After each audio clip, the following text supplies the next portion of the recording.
In Warsaw's financial district, a Dell spokesperson has agreed to discuss the move out of Limerick.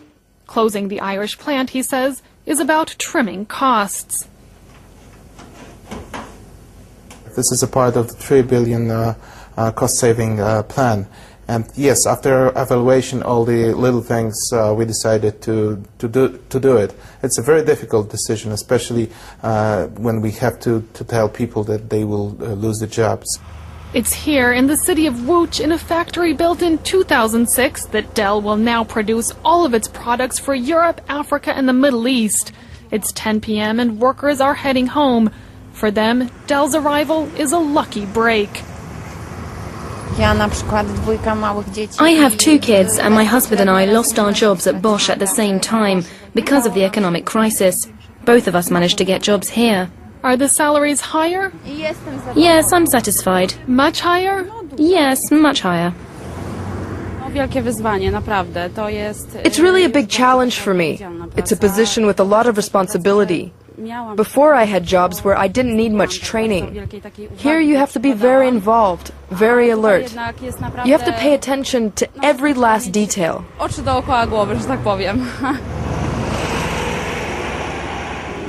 It's boom time in Łódź. After the textile industry collapsed at the end of communism, the city launched a massive program to attract foreign investment.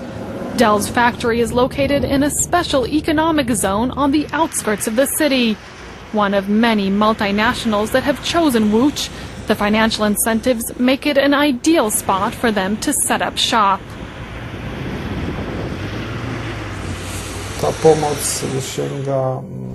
The tax reduction granted by the Polish government can reach up to 70% of what a company invests.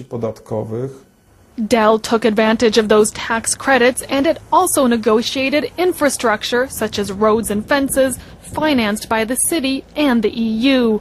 And it doesn't stop there. The Polish government offered Dell an additional 52 million euros in state aid. For now, that money has been blocked by the European Commissioner for Competition, but the local European MP is lobbying for Dell to get its money.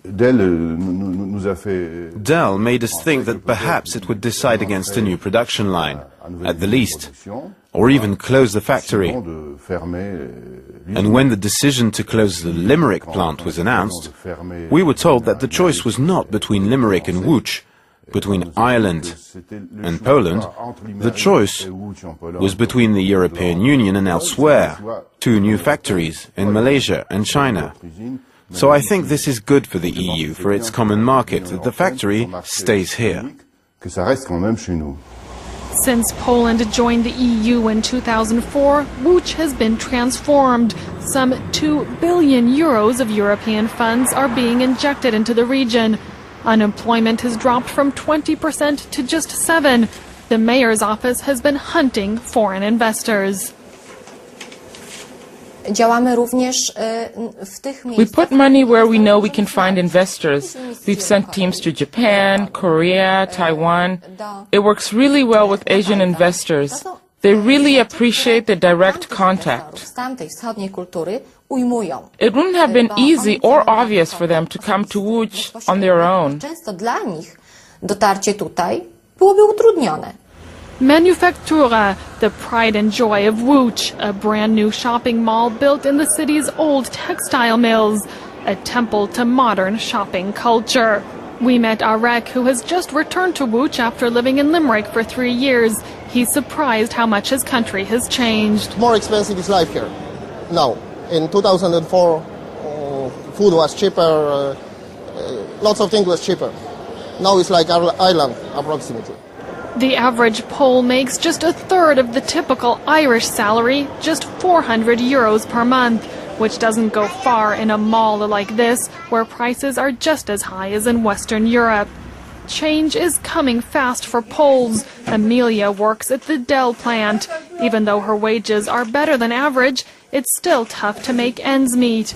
She lives with her son, husband, and in-laws in this communist-era apartment, and she doesn't believe that multinationals have done much for Łódź. It's clear that there are more jobs in Łódź. Financially, things are better. But with the economic crisis, multinationals are laying people off. Or they exploit you to the point that you have no personal life. At Dell, they're the first to do that. Amelia's mother-in-law sees her working hard, but knows she can't afford her own apartment. In the past, it was easier. You had a stable job, stable income, and you could put money aside. It was easier before. Now life is hard. After the sudden shutdown in Limerick, many Dell workers in Łódź feel their own jobs are not secure. There's a rumor in the factory saying they might be looking in Belarus. Of course, they will leave. Polish people want to make as much as in the more developed countries. Further east, people are willing to work for half our salaries. That's the question that everyone is asking. How long before Dell gets a better offer elsewhere? Will the Polish tiger suffer the same fate as the Celtic one? Well, joining me in the studio is reporter behind that story, Mary McCarthy. Mary, in this story, I mean, it's a fascinating story, as we say, of two cities. Is Poland the new Ireland? Yes, Natasha, in many ways, indeed it is, because in Ireland 20 years ago we had this cocktail of EU funds, low corporate taxes, which came in that attracted multinationals from the pharmaceutical sector and especially from the computer industry, as we saw in our report, that transformed what was a poor agricultural economy into a global powerhouse. That's exactly what we're seeing today in Poland, which is really booming. Now, of course, Ireland also had other advantages at the time that pulled those companies in. Those were mostly demographic. They had a young, highly educated population, and Poland has those advantages today as well, in addition to some other advantages. Namely, it has a population that's 10 times bigger than that of Ireland, and it also has a key geographic location right at the heart of the Eurasian continent. So we could say it's the Celtic tiger model, but on a bigger scale with bigger potential. So looking at Ireland, I mean, would it be fair to say that perhaps Ireland made some mistakes?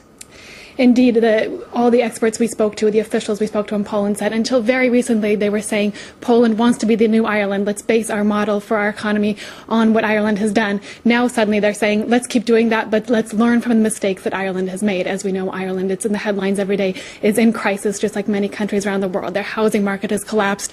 The financial crisis has hit very hard. So what are the mistakes that Poland can learn from? If we look specifically at the example of Dell, we see the fragility of the Irish economy. Dell accounts for 5% of Ireland's GDP, 10% of its exports, almost 10% of its exports. Now, one question that begs is, should the Irish government have allowed its economy to become so dependent on a company without in turn asking for some responsibility, some corporate responsibility, saying to Dell, well, let's get some guarantees, you're going to stick around for a while. And indeed, that's not what the Irish government is doing. What they've been doing until very recently is handing over money to Dell in continued state aid. Another key question is the one being asked by the Limerick workers who have been laid off, is that should we be allowing these multinational companies to come in and say you have the right to not allow unions in your factories, which is indeed what Dell did, and those factory workers are kicking themselves now for letting that happen. And what role exactly has the European Union played in this move from Ireland to Poland? Well, basically, 20 years ago, the EU played a key, if indirect, role in helping Dell to set up in Ireland. Now we see that same situation playing out today in Poland, where the EU is, we could say, holding Dell's hand, supporting, encouraging this move to Poland. Meanwhile, back in Ireland, we have the European government right now going to Brussels, going to the European Union, and asking for emergency funds. It's part of what's called the European Globalization Fund, money that would go to the laid-off workers back in Ireland. So there's sort of a paradox here, because on the one hand you have the European funds supporting this move, on the other hand you have basically Ireland trying to get the EU to pay to clean up the mess left behind back in Ireland. And it really raises a lot of questions about whether this is an efficient, indeed an ethical use of the European Union's money, which is in the end all of our money. All right, Mary McCarthy, thank you very much indeed for that fascinating look at a tale of two cities, a tale of two countries, but both in the European Union. That's all we have time for this week on Reporters. Do join us, though, next time.